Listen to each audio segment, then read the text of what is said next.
Bonjour et bienvenue.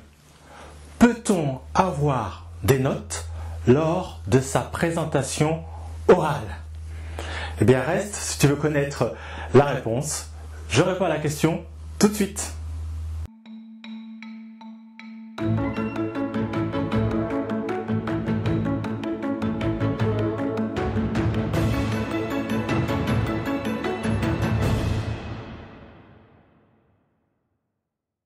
Beaucoup de mes coachés me demandent s'ils peuvent utiliser un document, leur présentation sur papier, devant leur jury.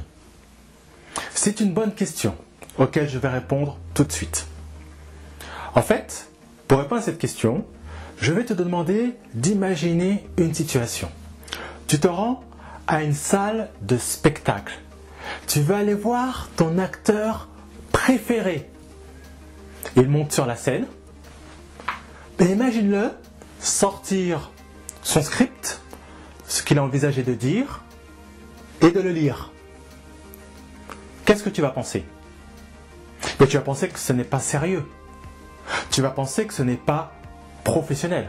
Et ça sera le cas, ce ne sera pas professionnel. Puisque ce que tu attends lorsque tu te rends au théâtre, ou lorsque tu vas voir un spectacle, ce que tu vas voir, c'est la prestation de la personne qui présente ce spectacle. Eh bien, lorsque tu es devant ton jury, c'est exactement la même chose. Ton jury attend de toi une prestation. Il attend de toi que tu sois capable de te présenter. Imagine ce que ton jury pourrait penser si tu te présentais avec ton document.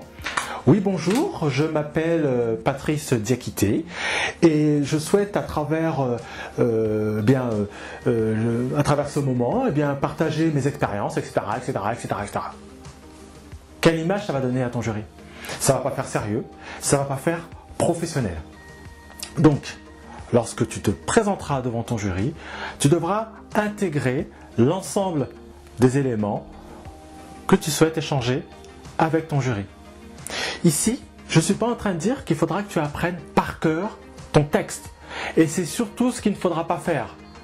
Puisque ça va être fatigant pour ton auditoire de t'entendre réciter comme une poésie. Il faudra que tu y mettes de la vie. Il faudra que tu y mettes du sentiment.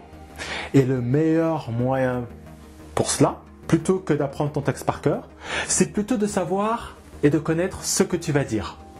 Les grandes lignes. Après, si tu es vraiment stressé, allez, tu peux apprendre une minute ou les 30 premières secondes.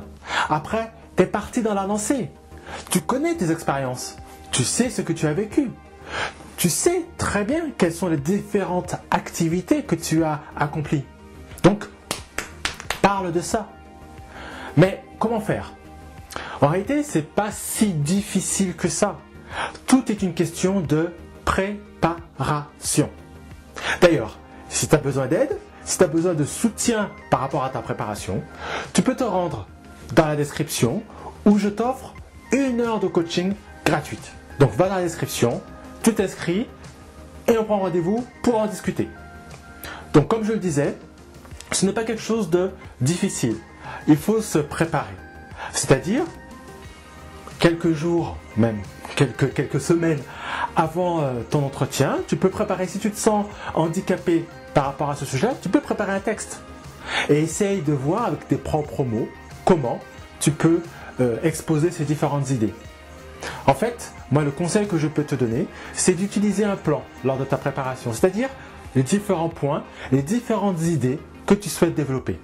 Ainsi, lorsque tu seras devant ton jury, tu paraîtras beaucoup plus naturel qu'un texte appris. Donc voilà ce que je voulais partager avec toi à travers cette vidéo. Je te dis à bientôt.